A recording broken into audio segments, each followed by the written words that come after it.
इकबाल कलेसिया जी को रखा, रोमी सोनी जी को रखा, बलकरण सिंह जी को रखा। और किसके लिए रैली थी? किसान नेताओं को बंद करके रखा, सरपंचों को बंद करके रखा।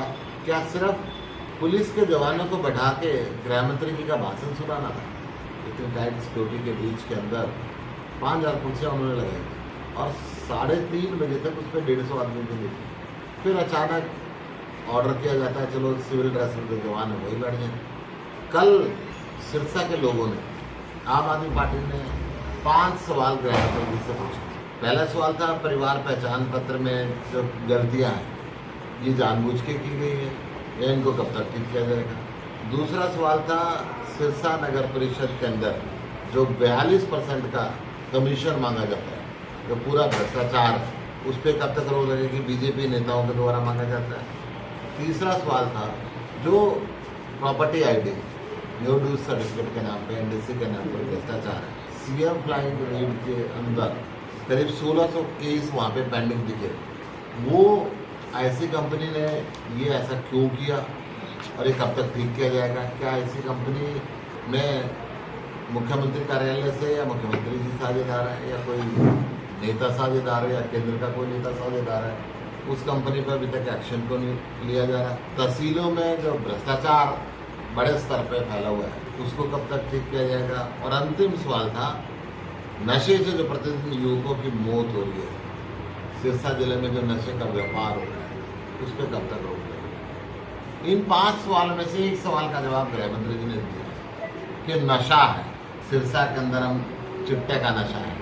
और अभी ताजी ही एक घटना मेरे संज्ञान में यहाँ पर लेकर आए लोग कि जो यहाँ पे तथाकथित नेता हैं, यहाँ के बिजली मंत्री हैं रणजीत सिंह जी, उनके आदमी कहते हैं कि अभय चौटाला जी अपने से हमें कंडा लगा के पोस्ट बेचते थे डोडे की। और अब अभय सिंह जी कहते हैं कि रणजीत चौटाला जी के लोग चिट्टे का नशा बेचते हैं। प्रधानमंत्री जी ने भी 2019 में कहा था कि सिरसा में नशा बहुत है, हरियाणा के अंदर नशा बहुत है। मुख्यमंत्री जी भी मान चुके हैं कि नशा बहुत है। गृह मंत्री जी भी कल कह के गए नशा बहुत है। तो ये खट्टर साहब के काबू में नहीं आ रहे क्या? कौन सा परिवार ये नशा बेच रहा है? इतना ताकतवर कैसे हो गया? जब देश का प्रधानमंत्री सिरसा के अंदर बोल के गया कि नशा यहाँ पे बहुत है, मुख्यमंत्री ने बोला नशा बहुत है, एक ही परिवार के 2 सदस्य आपस में एक दूसरे का आरोप लगा रहे कि आप बेचते थे, आप बेचते थे। और आज कल गृह मंत्री जी इस बात को कंफर्म करके गए कि नशा बहुत है। तो नशे का व्यापार कौन कर रहा है? क्या ये सरकार के संरक्षण में हो रहा है? क्या ये सरकार इसके अंदर साझेदार है? मैं पत्रकारों के माध्यम से खट्टर साहब से पूछना चाहता हूँ, ये नशे का कारोबार कब बंद होगा? मेरा दूसरा सवाल है खट्टर साहब से, कल गृह मंत्री जी कह के गए कि हमने सिरसा जिले को मेडिकल कॉलेज की सौगात दी। राष्ट्रपति जी ने पिछले वर्ष 2022 के अंदर ऑनलाइन इसकी शिलान्यास किया। आज तक एक ईंट नहीं लगी। पहले भी खट्टर साहब ने कहा था कि हर जिले के अंदर मेडिकल कॉलेज देंगे, तो क्या इनके जाने के बाद देंगे? सिरसा जिले के लोग ये कब तक भुगतते रहेंगे? मेरा दूसरा सवाल इनसे ये है कि सौगात कह तो गए कि हम सौगात दे रहे हैं, कब देंगे? जनता को आप सिर्फ सपने दिखाओगे या जनता के लिए काम भी करेंगे? तीसरी बात यह है, कल इस बॉर्डर के एरिया के अंदर रैली हुई 2। एक रैली देश के गृह मंत्री ने की, एक मंडी के शेड के नीचे की, 5000 कुर्सियाँ लगी थी। उन कुर्सियों को भरने के लिए सादे ड्रेस के अंदर पुलिस को सहयोग करना पड़ा, उनसे कुर्सियाँ भरी गई। दूसरी रैली गंगानगर में दिल्ली के मुख्यमंत्री ने की। वो पंडाल इतना भर गया कि लोगों को बाहर खड़े होकर एलईडी स्क्रीन के अंदर देखना पड़ा। एक रैली सिरसा की रैली के अंदर पूरी सरकार लगी हुई थी, पूरी सरकार का सहयोग था। और एक गंगानगर की रैली में राजस्थान की सरकार उसको खराब करने में लगी थी। पहले आकर उन्होंने कुर्सियां भी फेंकी, उनके पोस्टर भी फाड़े। तो क्या ये बदलाव का संकेत आ रहा है? ये बदलाव अरविंद केजरीवाल को देश चाह रहा है, वो बदलाव है? या भारतीय जनता पार्टी अब मैदान खो चुकी है, वो बदलाव है? या कांग्रेस सिमटती जा रही है, वो बदलाव है? ये देश की जनता देख रही है। अगली बात, मैं जेपी दलाल जी, आरोपी धनखड़ जी हर रोज पीसी करके कहते हैं कि अब आम आदमी पार्टी का कोई अस्तित्व नहीं। एक तरफ आम आदमी पार्टी के नेताओं को तुम बंद करते हो, एक तरफ हर जगह तुम्हें अब अरविंद केजरीवाल दिखने लगे। मैं आपको दोनों को बता देना चाहता हूँ, मुख्यमंत्री समेत दिल्ली में आपके 3 विधायक रह गए थे, आपकी स्कूटर पार्टी होगी थी। पंजाब में आपके 2 रह गए, साइकिल पार्टी बन गई। और हरियाणा में ये हालात आपके, एक भी आपका नहीं है। अब आम आदमी पार्टी हरियाणा के लाल अरविंद केजरीवाल हरियाणा के अंदर दिल्ली और पंजाब से भी ज़बरदस्त तरीके से आए। हरियाणा के अंदर हम अच्छे स्कूल बनाएंगे, अच्छी डिस्पेंसरी बनाएंगे, अच्छे कॉलेज बनाएंगे, अच्छे हॉस्पिटल बनाएंगे, भ्रष्टाचार पे लगाम लगाएंगे, रोजगार देंगे हर जवान को, किसान को सम्मान देंगे। दिल्ली और पंजाब में जैसे फसल खराबी होती है तो खराबा के साथ साथ फसल कटने से पहले बैंक के खाते में उनके पैसे चले जाए। जवान को 1 करोड़ रुपए सम्मान राशि हम देते हैं शहीद होने पर। मजदूर को डीसी रेट हम सबसे ज़्यादा देते हैं। और पहली बार इस देश के अंदर जब फसल खराब हुई, किसान को तो मुआवजा दिया ही दिया, मजदूर को भी मुआवजा दिया कि आपकी फसल खराब होने की वजह से आपको ना मिले। व्यापारी को संरक्षण देते हैं। दिल्ली और पंजाब में अब व्यापारी की दुकानों पर इंस्पेक्टर नहीं जाता, हरियाणा के अंदर नहीं जाएगा। ये परिवर्तन अब होने जा रहा है। इस परिवर्तन को आप सब लोग देख रहे हैं किस तरीके से हरियाणा के अंदर ना स्कूल अच्छे, ना हॉस्पिटल, ना बिजली पानी फ्री दिल्ली और पंजाब की तरह मिलती, ना शिक्षा, ना चिकित्सा, ना रोजगार। दिल्ली में सब कुछ फ्री देने के बाद में 8,100 करोड़ रुपए सालाना मुनाफा कमाते हैं। पंजाब के अंदर भी हमने 40,000 करोड़ रुपए का पुराना कर दिया 1 साल के अंदर तारा ईमानदार सरकार लाके। परंतु हरियाणा के अंदर कुछ भी फ्री नहीं है। 50,000 करोड़ रुपए सालाना का खाता है। भ्रष्टाचार की मैं आपको इंतहा बताता हूँ। चोकटा के अंदर पिछले 44 दिन से किसान धरने के ऊपर बैठे हुए आपके इसी विधानसभा के अंदर। जो सरकारी बीमा कंपनी है AIC करीब करीब 1,000 करोड़ रुपए सिरसा के लोगों के 2022 के देने, जो मार्च 2023 तक पूरे 2022 तक पूरे आज तक वो 1 रुपये भी है। इसी प्रकार रिलायंस कंपनी, लगभग कई जिलों में रिलायंस कंपनी का है, उनके खिलाफ हिसार के अंदर लोग बैठे हुए हैं। क्या किसान को इसी तरीके से परेशान करते रहेंगे? पहले बीमा के नाम पर ज़बरदस्ती पैसे लेते हैं और फिर उसका मुआवजा नहीं देते। ये जो पोजीशन है ये ठीक नहीं है। आप जवान और किसान के नाम पे जय जवान जय किसान का नारा तो लगाते हो, परंतु दोनों को परेशान करते हो। बेटी बचाओ बेटी पढ़ाओ का नारा तो लगाते हो, परंतु जिस प्रकार पहलवानों के साथ आपने व्यवहार किया, जिस प्रकार से आपके खेल मंत्री संदीप सिंह जूनियर कोच के साथ जो यौनाचार किया, ये हरियाणा की जनता देख रही है। और हरियाणा की जनता 2024 में इसका जवाब देगी। भारतीय जनता पार्टी अपना स्थान खो चुकी है और कांग्रेस को भ्रष्टाचार के नाम पे पहले ही इस प्रदेश की जनता रिजेक्ट कर चुकी है। हरियाणा के अंदर जितने भी तस्कर पकड़े जाते हैं वो सारे यही बात कहते हैं कि नशा दिल्ली से लेके ना इंडियन से लेके नशे की खान तो वहाँ है।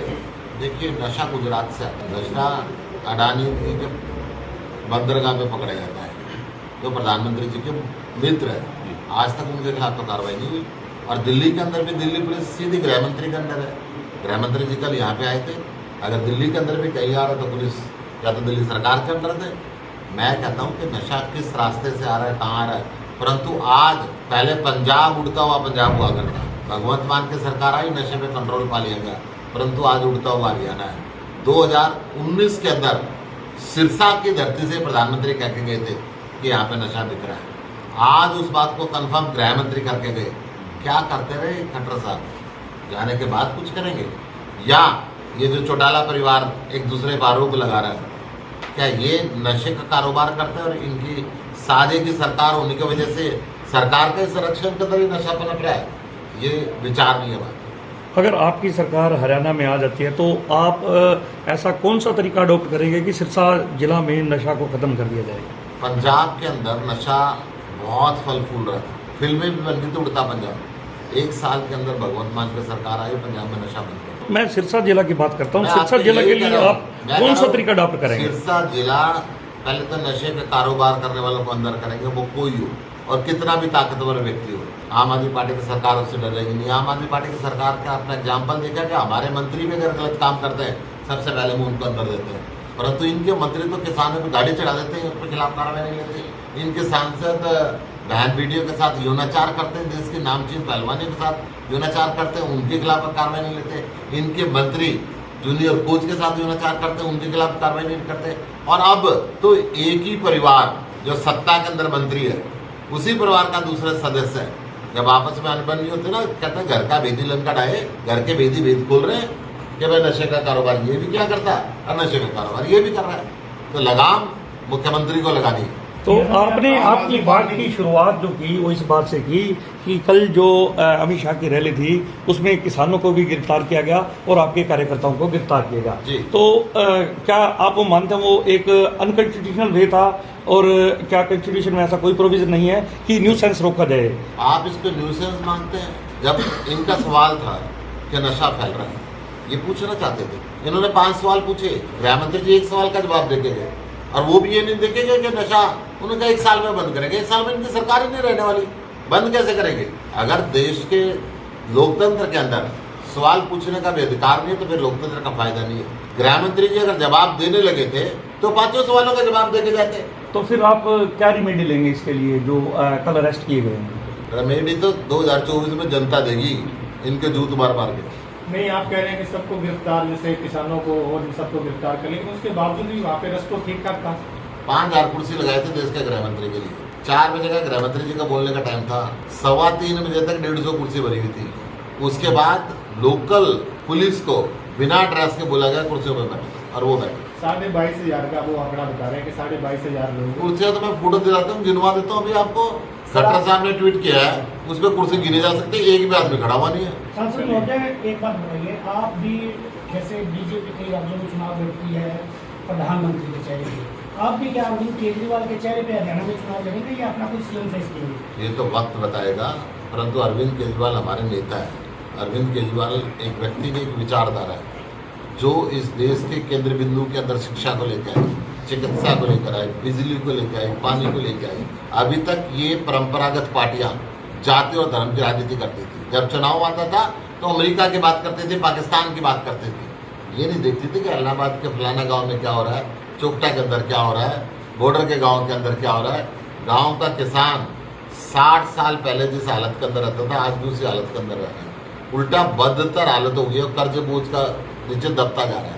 आज किसान कहीं ना कहीं आत्महत्या भी कर रहा है, छात्र भी आत्महत्या कर रहे हैं, ना रोजगार मिल रहा, ना किसान को फसल का दाम मिल रहा। सर, आप ईमानदार पार्टी की बात कर रहे हैं, आप कह रहे हैं कि आम आदमी पार्टी बड़ी ईमानदार पार्टी है, तो आपकी पार्टी के जो मुख्यमंत्री हैं मनीष सिसोदिया जी, वो जेल में हैं, आपके सिकंदर जैन जी जेल में, तो ये कैसी ईमानदारी? हम तो पहले ही कह रहे हैं कि जब अच्छे स्कूल बने, देश शिक्षित ना हो, शिक्षा मंत्री को अंदर कर दो। अच्छे हॉस्पिटल बने, देश स्वस्थ ना हो, स्वास्थ्य मंत्री को अंदर कर दो। परंतु आज तक 1 रुपये का आरोप तो नहीं लगा भाई। कोर्ट के अंदर कई चार्जशीट दाखिल हो चुकी, 1 रुपये का आरोप तो नहीं लगा। केवल अरविंद केजरीवाल के बढ़ते हुए कदमों को रोकने के लिए अगर हमारे सबसे श्रेष्ठ शिक्षा मंत्री, जिसकी तारीफ अमेरिका के राष्ट्रपति भी करते हैं, उनको बंद कर दिया जाए। दुनिया को होम आइसोलेशन का मॉडल देने वाले स्वास्थ्य मंत्री, उनको बंद कर दिया जाए।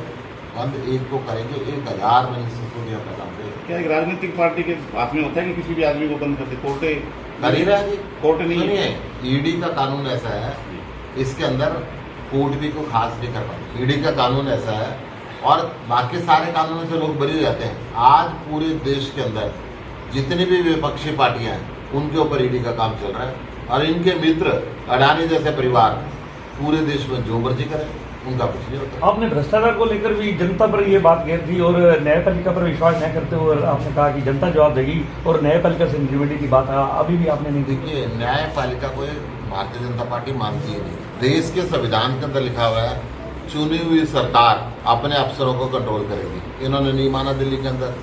फिर सुप्रीम कोर्ट की सर्वोच्च पीठ, संवैधानिक पीठ ने सर्वसम्मति से फैसला दिया कि जितने भी अधिकारी हैं वो दिल्ली सरकार के अंडर होंगे। उसने सुप्रीम कोर्ट के फैसले को नहीं माना, उसके ऊपर अध्यादेश लिया है। तो न्यायपालिका को या संविधान को मानती कहाँ बीजेपी? सर, आपने किसानों की बात की। आज से 3 दिन पहले पटियाला में भी किसानों पर आपकी सरकार, आम आदमी पार्टी सरकार ने लाठीचार्ज की है। देखिए, पटियाला का तो मुझे जानकारी नहीं है, वो भगवंत मान जी जवाब देंगे। परंतु मैं कह रहा हूँ कि पटियाला के अंदर ऐसा कोई एजुटेशन नहीं है। हर रोज़ जो मैं अखबारों में पढ़ता हूँ, चोपटा के अंदर यहाँ किसान धरने पर बैठे हुए हैं, हिसार में किसान धरने पर बैठे हुए हैं, जींद में किसान धरने पर बैठे हुए हैं, बहादुरगढ़ के अंदर किसान, कुरुक्षेत्र के अंदर किसानों का भी अंदर किया, लाठीचार्ज की। 750 से ऊपर किसानों ने शहादत दी थी। 1.5 साल लगातार लंबा आंदोलन चला था। इनके मंत्री ने किसानों के ऊपर गाड़ियाँ चढ़ा दी थी, इन्होंने कोई कार्रवाई नहीं की। आज तक उन 750 किसानों के लिए शोक प्रस्ताव नहीं लेके आ पाई। एक मेरा अंतिम सवाल रहेगा कि पंजाब में जो प्रेस की स्वतंत्रता पर भी एक लगाने का प्रयास किया जा रहा है आप पार्टी द्वारा। मैं फिर वही आपको बता रहा हूँ बात, क्योंकि आप मेरे से हरियाणा के सवाल पूछोगे, मैं हरियाणा का प्रधान हूँ, मुझे जानकारी होगी। पंजाब की मुझे जानकारी प्राप्त करके वापस देना पड़ेगा। ठीक है। धन्यवाद। नमस्कार।